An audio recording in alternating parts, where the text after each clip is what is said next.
वित्त राज्य मंत्री श्री पंकज चौधरी जी, डॉक्टर भागवत कराड़ जी,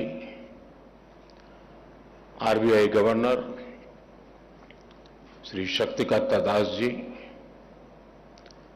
बैंकिंग सेक्टर के सभी दिग्गज,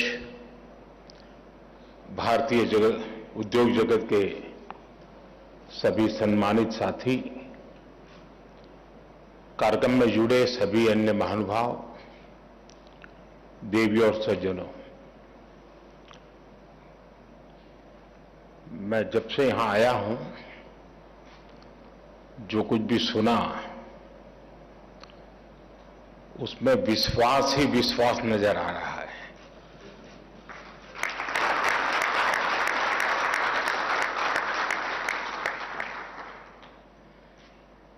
यानी हमारा कॉन्फिडेंस लेवल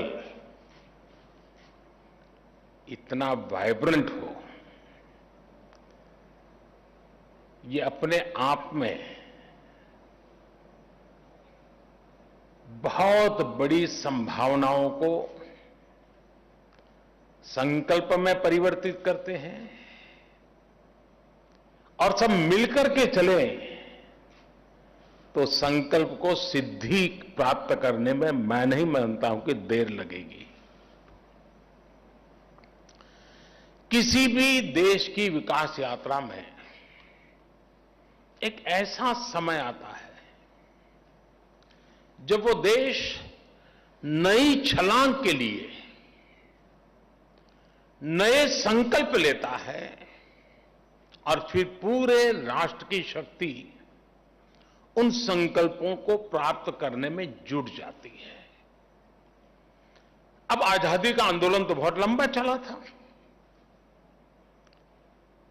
1857 से तो विशेष रूप से उसको इतिहासकार एक सूत्र में बात करके भी देखते हैं, लेकिन 1942 और 1930 दांडी यात्रा और क्विट इंडिया, ये दो ऐसे टर्निंग पॉइंट थे जिसको हम कह सकते हैं कि वो एक ऐसा टाइम था जो देश को छलांग लगाने का मूड बनाया था। 30 में वो जो छलांग लगी वो देश भर में एक माहौल बना दिया और 42 में जो दूसरी छलांग लगी उसका परिणाम 1947 में आया। यानी जो मैं छलांग की बात कर रहा हूं, आजादी के 75 साल और अब एक ऐसी अवस्था में हम पहुंचे हैं कि सच्चे अर्थ में ये छलांग लगाने के लिए जमीन मजबूत है, टारगेट तय है, बस चल पड़ना है।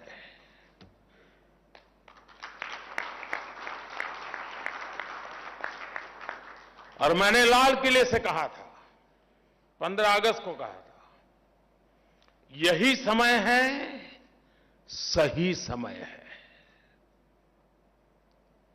आप सभी नेशन बिल्डिंग के इस महायज्ञ के प्रमुख स्टेक होल्डर्स हैं और इसलिए भविष्य की तैयारियों को लेकर आपका संवाद, ये 2 दिवस का आपका मंथन, आपने मिल बैठ करके जो एक रोडमैप सोचा होगा, आपने जो निर्णय किए होंगे, मैं समझता हूं सारी बातें अपने आप में बहुत महत्वपूर्ण है। साथियों, सरकार ने बीते 6-7 वर्षों में बैंकिंग सेक्टर में जो रिफॉर्म्स किए, बैंकिंग सेक्टर का हर तरह से सपोर्ट किया, उस वजह से आज देश का बैंकिंग सेक्टर बहुत ही मजबूत स्थिति में है। आप भी ये महसूस करते हैं कि बैंकों की फाइनेंशियल हेल्थ काफी सुधरी हुई स्थिति में है। 2014 के पहले की जितनी भी परेशानियां थी, जितनी भी चुनौतियां थी, हमने एक एक करके उनके समाधान के रास्ते तलाशे हैं। हमने एनपीएस की समस्या को एड्रेस किया, बैंकों को रिकैपिटलाइज किया, उनकी ताकत को बढ़ाया। हम आईबीसी जैसे रिफॉर्म्स लाए, अनेक कानूनों में सुधार किए, डेट रिकवरी ट्रिब्यूनल को सशक्त किया। कोरोना काल में देश में एक dedicated stress asset management vertical का गठन भी किया गया। इन्हीं फैसलों से आज बैंकों की रिजोल्यूशन और रिकवरी बेहतर हो रही है। बैंकों की स्थिति मजबूत हो रही है और एक इनहेरेंट स्ट्रेंथ उसके भीतर पाई जा रही है। सरकार ने जिस पारदर्शिता और प्रतिबद्धता के साथ काम किया है, उसका एक प्रतिबिंब बैंकों को वापस मिली राशि भी है। हमारे देश में जब बैंकों से कोई उठा के भाग जाता है तो चर्चा बहुत होती है, लेकिन कोई दम वाली सरकार वापस लाती है तो इस देश में कोई चर्चा नहीं करता है।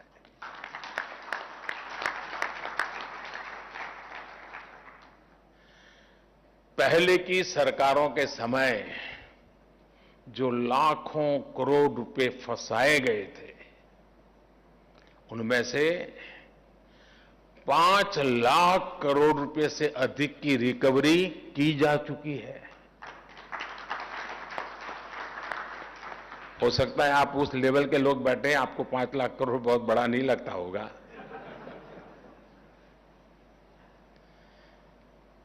क्योंकि जिस प्रकार से एक सोच बनी हुई थी, यहां बैठे हुए उन लोगों की नहीं होगी ऐसा मुझे पूरा पक्का विश्वास है, लेकिन एक सोच बनी हुई थी, बैंक हमारी ही है, बैंक में जो है वो भी हमारा ही है, वहां रहे या मेरे यहां रहे क्या फर्क पड़ता है। और जो चाहा वो मांगा, जो मांगा वो मिला, और बाद में पता नहीं था कि 2014 में देश निर्णय कुछ और कर देगा। सारी स्थितियां साफ हो गई।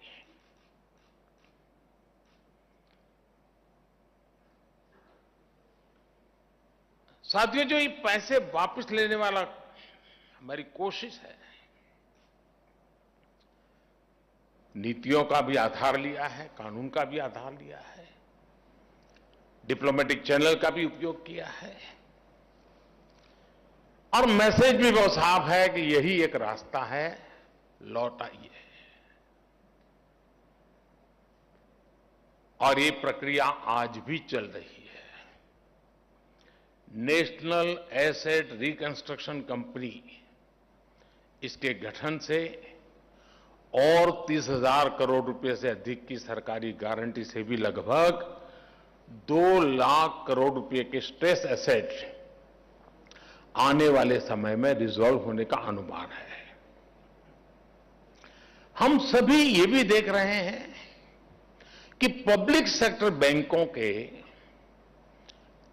कंसोलिडेशन से पूरे बैंकिंग सेक्टर की एफिकेसी बढ़ी है और मार्केट से फंड रेज करने में भी बैंकों को मदद मिल रही है। साथियों, ये जितने भी कदम उठाए गए हैं, जितने भी रिफॉर्म्स किए गए हैं, इससे आज बैंकों के पास एक विशाल और मजबूत कैपिटल बेस बना है। आज बैंकों के पास अच्छी खासी लिक्विडिटी है। एनपीएस की प्रोविजनिंग का बैकलॉग नहीं है। पब्लिक सेक्टर बैंकों के एनपीए आज 5 सालों में सबसे कम है ही। कोरोना काल के बावजूद इस फाइनेंशियल ईयर के पहले हाफ में हमारे बैंकों की मजबूती ने सबका ध्यान खींचा है। इस वजह से अंतर्राष्ट्रीय एजेंसीज भी भारत के बैंकिंग सेक्टर का आउटलुक अपग्रेड कर रही है। साथियों, आज भारत के बैंकों की ताकत इतनी बढ़ चुकी है कि वो देश की इकोनॉमी को नई ऊर्जा देने में, एक बड़ा पुश देने में, भारत को आत्मनिर्भर बनाने में बहुत बड़ी भूमिका निभा सकते हैं। मैं इस फेज को भारत के बैंकिंग सेक्टर का एक बड़ा माइलस्टोन मानता हूं। लेकिन आपने देखा होगा, माइलस्टोन एक तरह से हमारी आगे की यात्रा का सूचक भी होता है। मैं इस फेज को भारत के बैंकों के एक नए स्टार्टिंग पॉइंट के रूप में भी देख रहा हूं। आपके लिए ये देश में वेल्थ क्रिएटर्स और जॉब क्रिएटर्स को सपोर्ट करने का समय है। जो अभी आरबीआई गवर्नर ने जॉब क्रिएशन की चर्चा की, मैं समझता हूं ये समय है। आज समय की मांग है कि अब भारत के बैंक अपनी बैलेंस शीट के साथ साथ देश की बैलेंस शीट को बढ़ाने के लिए भी प्रोएक्टिव होकर काम करें।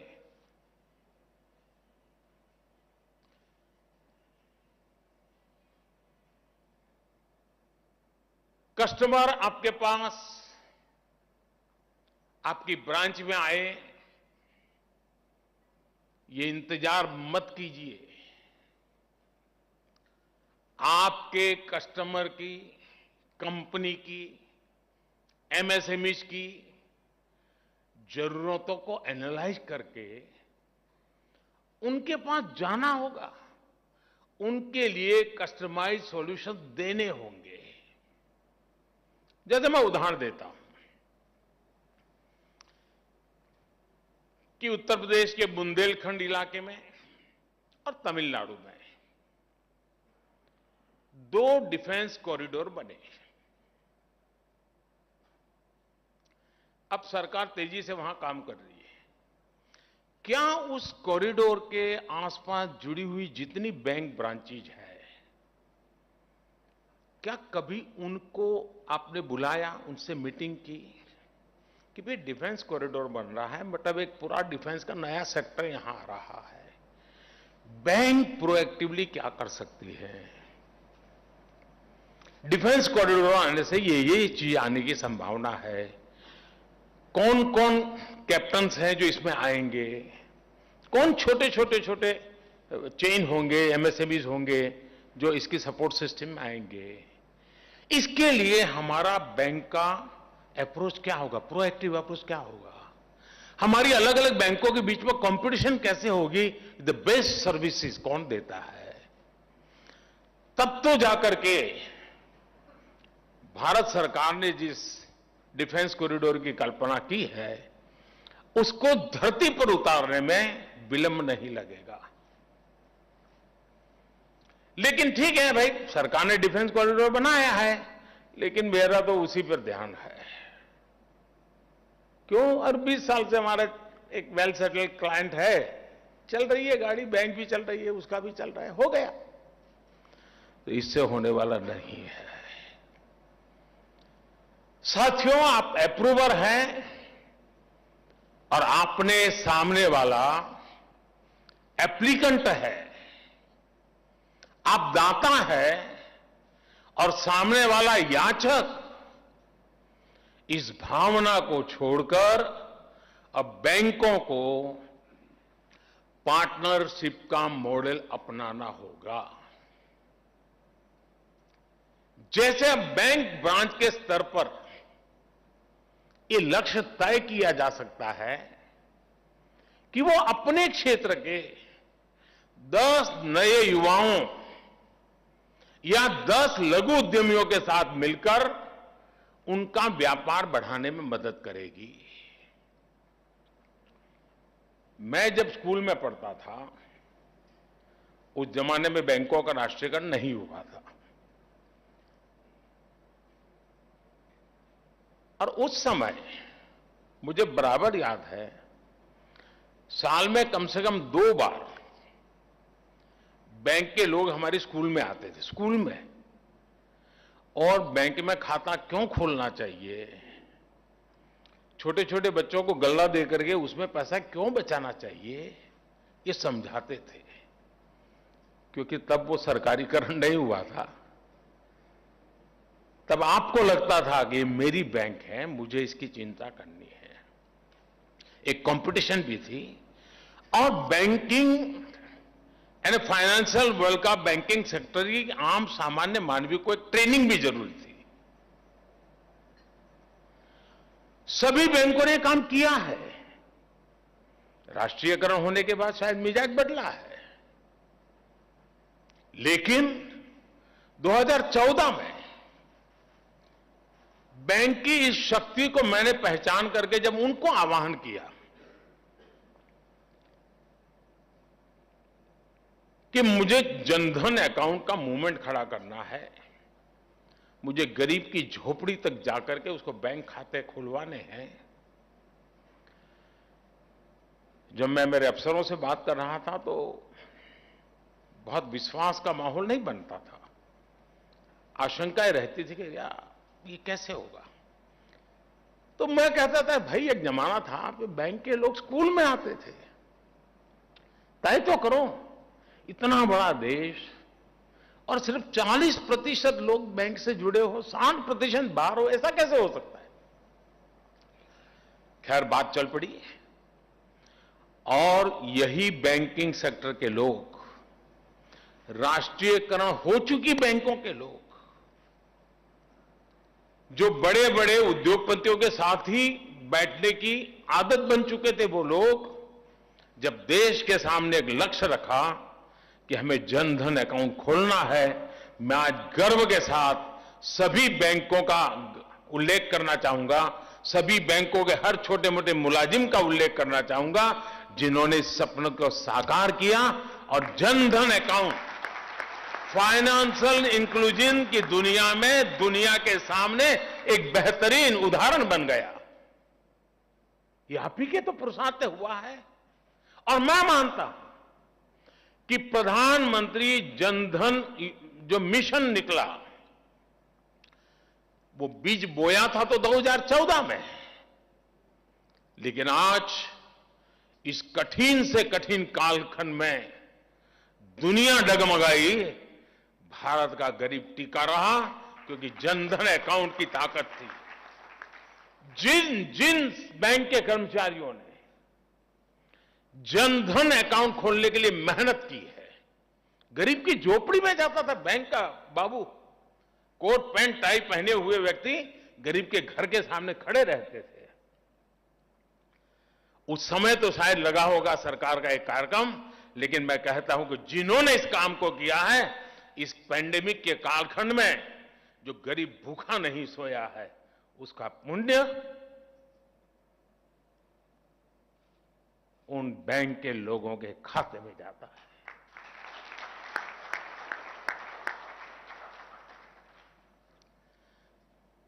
कोई काम, कोई पुरुषार्थ कभी भी बेकार नहीं जाता है। एक सच्ची सोच के साथ सत्य निष्ठा से किया हुआ काम एक कालखंड आता है जब परिणाम देता है और जनधन अकाउंट कितना बड़ा परिणाम देता है हम देख रहे हैं। और हमें इकोनॉमी ऐसी नहीं बनानी है कि ऊपर इतनी मजबूत हो उसकी मजबूती का बोझ इतना हो कि नीचे सब कुछ दब जाए। हमें बैंकिंग व्यवस्था नीचे भी गरीब से गरीब तक उतनी मजबूती देनी है ताकि ऊपर जाती हुई इकोनॉमी जब ऊपर भी बड़ा बल्क बनेगा तो दोनों का सामर्थ्य से भारत पुष्ट होगा। और मैं मानता हूं कि हमने उसी एक सोच के साथ चलना था। अब कल्पना कर सकते हैं कि जब स्थानीय व्यापारियों को यह एहसास होगा कि बैंक और उसके कर्मचारी उनके साथ खड़े हैं, मदद के लिए खुद उनके पास आ रहे हैं, तो इनका आत्मविश्वास कितना बढ़ जाएगा। आपके बैंकिंग के अनुभवों का भी उन्हें बहुत लाभ होगा। साथियों, मैं जानता हूं कि बैंकिंग सिस्टम की हेल्थ के लिए ये बहुत जरूरी है कि वायबल प्रोजेक्ट ही पैसा लगाएं, लेकिन साथ ही प्रोजेक्ट्स को वायबल बनाने में हम प्रोएक्टिव भूमिका भी तो निभा सकते हैं। वायबिलिटी के लिए कुछ एक ही रीजन नहीं होते हैं। हमारे जो बैंक के साथी हैं वो एक और काम कर सकते हैं। आपको भली भांति पता होता है कि आपके क्षेत्र में किस किस की आर्थिक क्षमता कितनी है। ब्रांच के नजर के दायरे में बाहर ये नहीं होता है जी। वो उस धरती की ताकत को जानता है। आज जो 5 करोड़ रुपए का लोन आपसे लेकर जा रहा है, ईमानदारी से समय पर लौटा रहा है, आप उसकी क्षमता बढ़ाने में भी तो मदद कर सकते हैं। आज जो 5 करोड़ रुपए का लोन लेकर बैंक को वापस कर रहा है, उसमें कल को कई गुना ज्यादा लोन लेकर लौटाने का सामर्थ्य पैदा हो, इसके लिए आपको उसे आगे बढ़ चढ़ करके सपोर्ट करना चाहिए। अब जैसे आप सभी पीएलआई स्कीम के बारे में जानते हैं और आज किसके भी उल्लेख भी हुआ, इसमें सरकार भी कुछ ऐसा ही कर रही है। जो भारत के मैन्युफैक्चरर्स हैं वो अपनी कैपेसिटी कई गुना बढ़ाएं, खुद को ग्लोबल कंपनी में बदलें, इसके लिए सरकार उन्हें प्रोडक्शन पर इंसेंटिव दे रही है। आप खुद सोचिए, आज भारत में इंफ्रास्ट्रक्चर पर रिकॉर्ड निवेश हो रहा है, लेकिन भारत में इंफ्रास्ट्रक्चर से जुड़ी बड़ी कंपनियों कितनी है भाई? हम पिछली शताब्दी के जो इंफ्रास्ट्रक्चर थे, पिछली शताब्दी के इंफ्रास्ट्रक्चर के वो स्केल थे, पिछली शताब्दी के इंफ्रास्ट्रक्चर की जो टेक्नोलॉजी है, उसी में गुजारा करने वाले हमारे इंफ्रास्ट्रक्चर के क्षेत्र की जो कंपनियां हैं वो काम करेगी तो 21वीं सदी के सपने पूरे हो सकते हैं क्या? नहीं हो सकते। आज अगर उसको बड़े बिल्डिंग बनाना है, लार्ज स्केल पर काम करना है, बड़ा बुलेट ट्रेन का काम करना है, एक्सप्रेस वे का काम करना है, तो उसको इक्विपमेंट भी बहुत महंगे लगेंगे, उसको पैसों की जरूरत पड़ेगी। हमारे बैंकिंग सेक्टर के लोगों के मन में आता है कि मेरी बैंक का एक क्लाइंट ऐसा होगा जो इंफ्रास्ट्रक्चर में है, जो दुनिया के 5 बड़ों में उसका नाम भी होगा। ये इच्छा क्यों नहीं हो रही? मेरी बैंक बड़ी हो वो तो ठीक है, लेकिन मेरे देश की एक इंफ्रास्ट्रक्चर कंपनी जिसका अकाउंट मेरी बैंक में है, वो भी दुनिया के टॉप 5 में उसका नाम आएगा। मुझे बताइए, आपकी बैंक की इज्जत बढ़ेगी कि नहीं बढ़ेगी? मेरे देश की ताकत बढ़ेगी कि नहीं बढ़ेगी? और हमें हर क्षेत्र में देखना है कि हम दुनिया में सबसे बड़े ऐसे अलग अलग क्षेत्र में कितने महारथी तैयार करते हैं। हमारा एक खिलाड़ी जब एक गोल्ड मेडल लेकर के आता है ना, गोल्ड मेडल लेने वाला तो एक ही होता है, लेकिन पूरा हिंदुस्तान अपने आप को गोल्डन एरा में देखता है। यह ताकत जीवन के हर क्षेत्र में होती है जी। भारत का कोई एक बुद्धिमान व्यक्ति, कोई एक वैज्ञानिक अगर नोबेल प्राइज लेकर के आता है तो पूरे हिंदुस्तान को लगता है हां ये मेरा नोबेल प्राइज है। ये ओनरशिप होती है। क्या हमारे बैंकिंग सेक्टर को, हमारे फाइनेंशियल वर्ल्ड को भी हम हिंदुस्तान में ऐसी ऊंचाइयों पर एक एक चीज को ले जाएंगे ताकि बैंकों को तो फायदा ही फायदा है, इसमें कोई नुकसान नहीं है। साथियों, बीते कुछ समय में देश में जो बड़े बड़े परिवर्तन हुए हैं, जो योजनाएं लागू हुई हैं, उनसे जो देश में डेटा का बड़ा पूल क्रिएट हुआ है, उनका लाभ बैंकिंग सेक्टर को जरूर उठाना चाहिए। जैसे मैं जीएसटी की बात करूं तो आज हर व्यापारी का पूरा ट्रांजैक्शन पारदर्शिता से होता है। व्यापारी की कितनी क्षमता है, उसका व्यापार कहां कहां फैला हुआ है, उसकी कारोबारी हिस्ट्री कैसी है, इसका अब मजबूत डेटा देश के पास उपलब्ध है। क्या इस डेटा के आधार पर हमारे बैंक उस व्यापारी के सपोर्ट के लिए खुद उसके पास नहीं जा सकते क्या? तो भाई तुम्हारा अच्छा कारोबार चल रहा है, चल और बढ़ाओ, चल बैंक तुम्हारे पास तैयार है, अरे हिम्मत करो यार, आगे निकलो। वो 4 काम और अच्छे करेगा, 10 लोगों को रोजगार देगा। ऐसे ही मैं आपके बीच, जैसे मैंने अभी डिफेंस कॉरिडोर की बात कही है, मैं भारत सरकार के एक स्वामित्व योजना का भी जिक्र करना चाहूंगा। और मुझे पक्का विश्वास है हमारे बैंक के साथियों ने इस स्वामित्व योजना के संबंध में सुना होगा। आज सरकार, और ये विषय ऐसा है जो लोग इंटरनेशनल इश्यूज को पढ़ते हैं उनको मालूम होगा कि सारी दुनिया इस मुद्दे से जूझ रही है, स्वामित्व के मुद्दे से। सारा विश्व, भारत ने रास्ता खोजा है और हो सकता है हम रिजल्ट पे ले आएंगे। ये है क्या?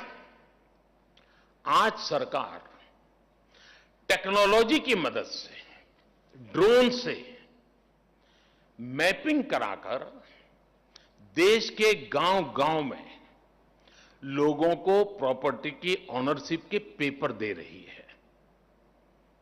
परंपरागत रूप से लोग उस घर में रह रहे हैं, कागज नहीं उसके पास, प्रॉपर्टी के ऑफिशियल डॉक्यूमेंट नहीं है, और उसके कारण उसको उन घर का उपयोग किसी को किराए पर देने के लिए तो काम आ सकता है और किसी काम में नहीं आता है। अब इस स्वामित्व के ऑनरशिप के पेपर जब उसके पास है, ऑथेंटिक गवर्नमेंट ने दिए हैं, क्या बैंकों को लगता है कि चलो अब उसके पास व्यवस्था है, अब मैं गांव के इन लोगों को जिसके पास अपनी संपत्ति, उसके आधार पर उसको कुछ पैसे देने की मैं ऑफर करूं, मैं समझाऊं, देखो तुम्हारे खेत में ये करना है तो तुमको थोड़ी मदद करता हूं, तुम ये कर सकते हो, तुम हैंडीक्राफ्ट का काम करते हो, गांव के अंदर लोहार हो, सुथार हो, मैं पैसे देता हूं, तुम ये काम कर सकते हो, अब तेरे घर के ऊपर तुम्हें पैसे मिल सकते हैं।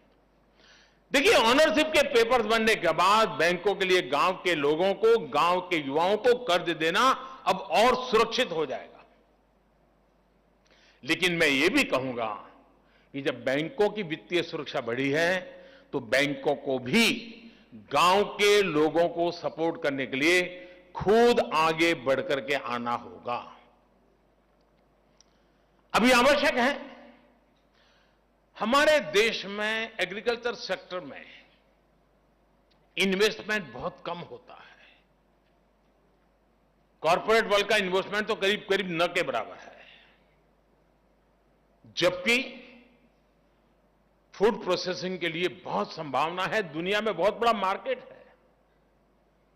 गांव में फूड प्रोसेसिंग इंडस्ट्री, एग्रीकल्चर से जुड़ी मशीनरी, सोलर से जुड़े काम, अनेक नए फील्ड तैयार हो रहे हैं जहां आपकी मदद गांव की तस्वीर बदल सकती है।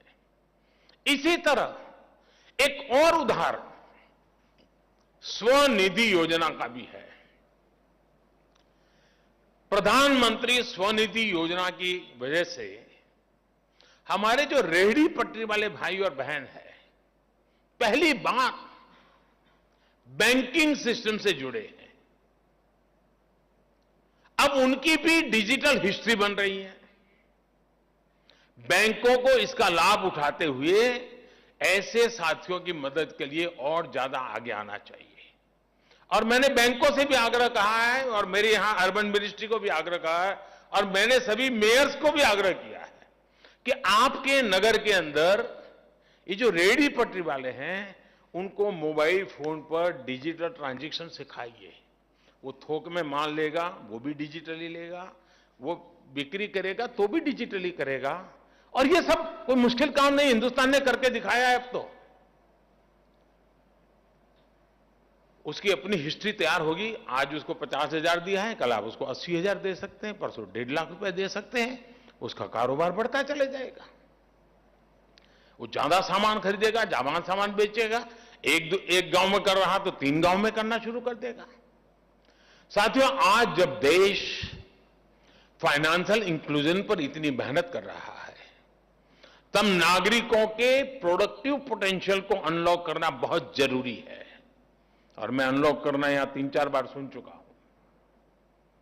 जैसे अभी बैंकिंग सेक्टर की ही एक रिसर्च में सामने आया है, आप ही की तरफ से आया है, कि जिन राज्यों में जनधन खाते जितने ज्यादा खुले और जितने ज्यादा जनधन खाते जीवंत है, गतिविधि लगातार उन जनधन खातों में चल रही है, बैंकों का रिपोर्ट एक नई बात लेकर के आया है। और जो सुनकर के मुझे खुद को आनंद हुआ कि बैंक का रिपोर्ट कह रहा है कि इसके कारण क्राइम रेट कम हुए हैं।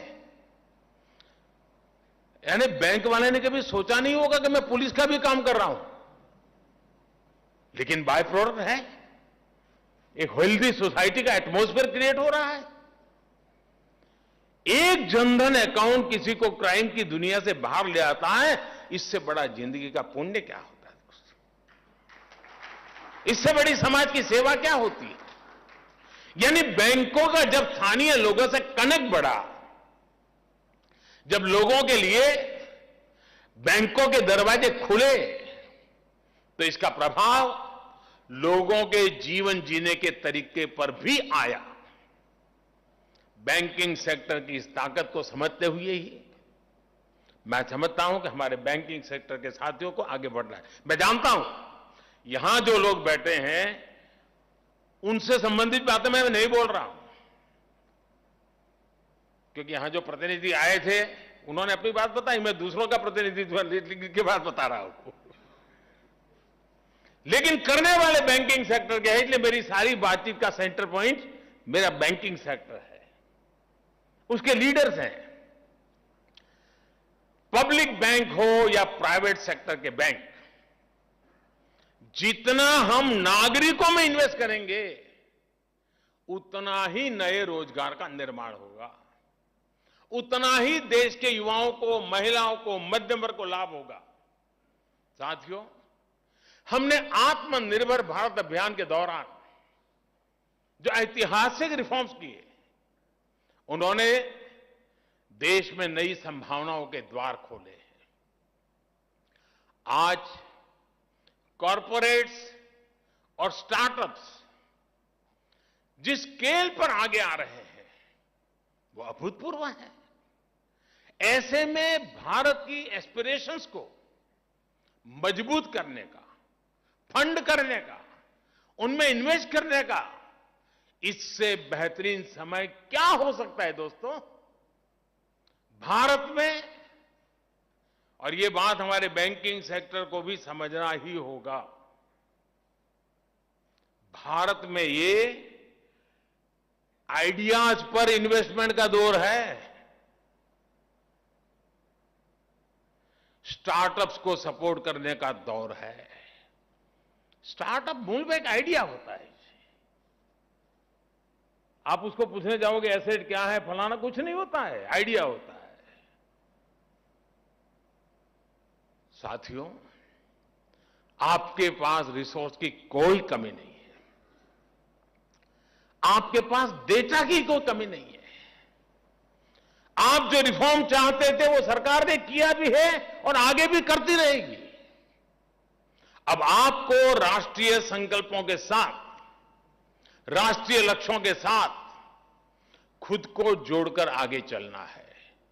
मुझे बताया गया है कि मंत्रालयों और बैंकों को एक साथ लाने के लिए, अभी हमारे सचिव महोदय भी उल्लेख कर रहे थे, web based project funding tracker बनाना तय हुआ है।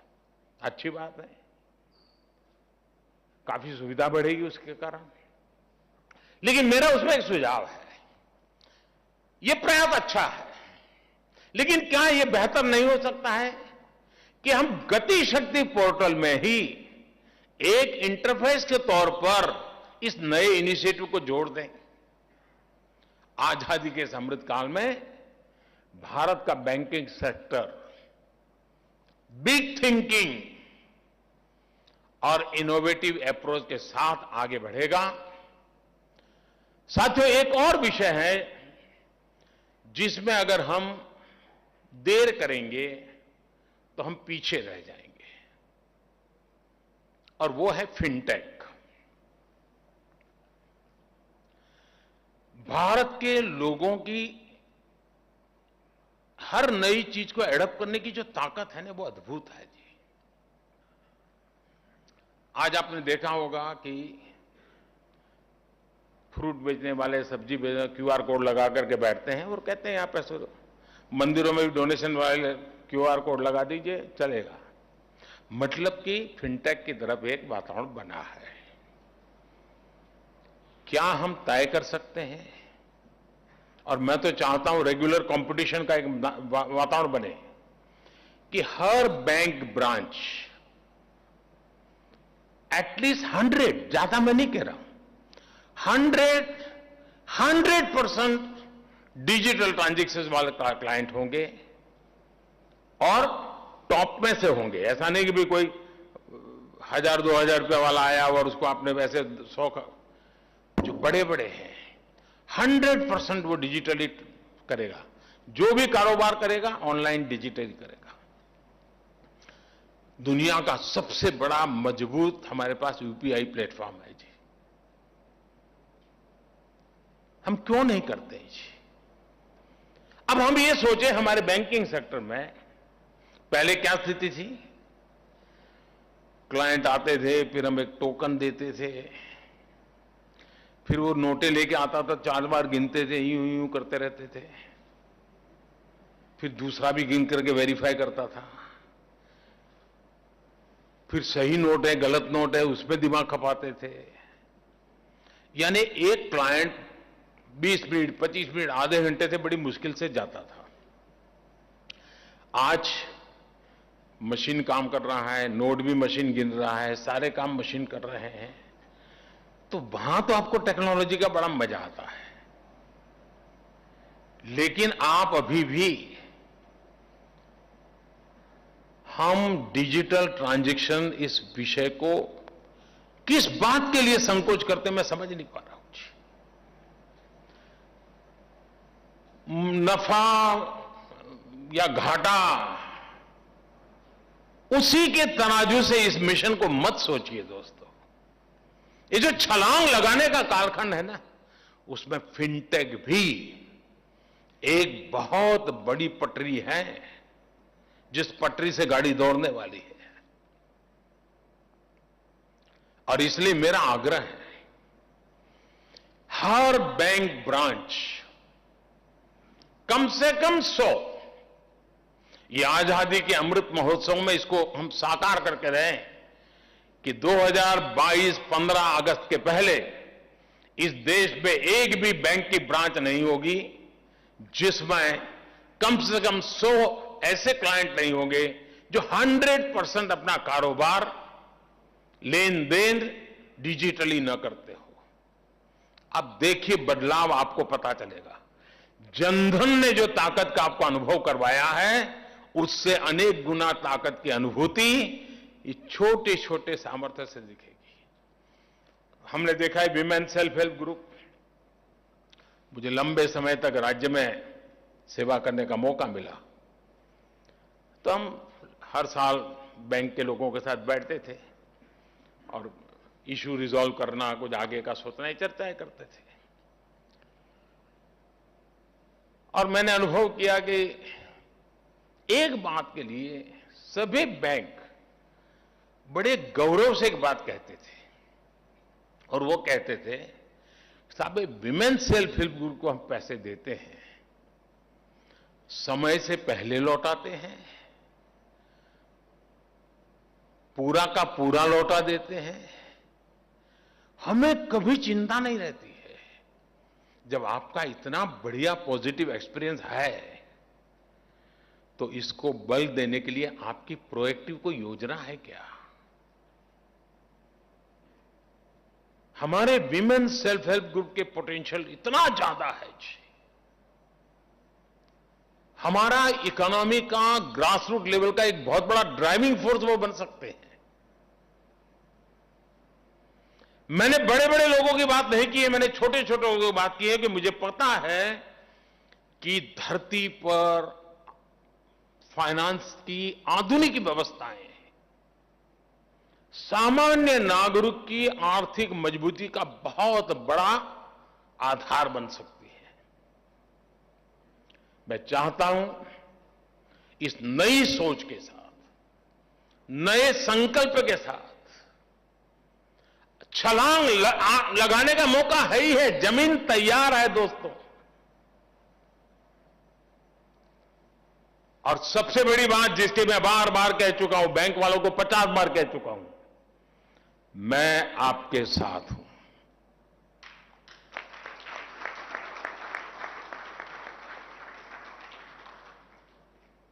देश हित में सत्यनिष्ठा से किए हुए किसी भी काम के लिए आप मेरे शब्द लिख करके रखिए, जैसे ये मेरा वीडियो क्लिपिंग अपने पास रखिए। मैं आपके साथ हूं, आपके पास हूं, आपके लिए हूं।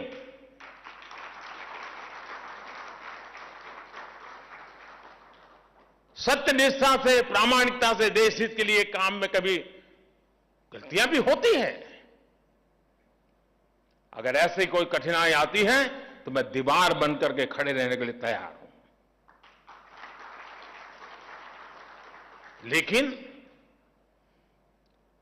अब देश को आगे ले जाने में हमें अपनी जिम्मेवारियों को निभाना ही होगा। इतनी बढ़िया मजबूत जमीन हो, इतना बड़ा अवसर हो, आसमान को छूने की संभावनाएं हैं और हम सोचने में समय बिता दें तो मैं समझता हूं कि आने वाली पीढ़ियां हमें माफ नहीं करेंगी। मेरी आपको बहुत बहुत शुभकामनाएं हैं। धन्यवाद।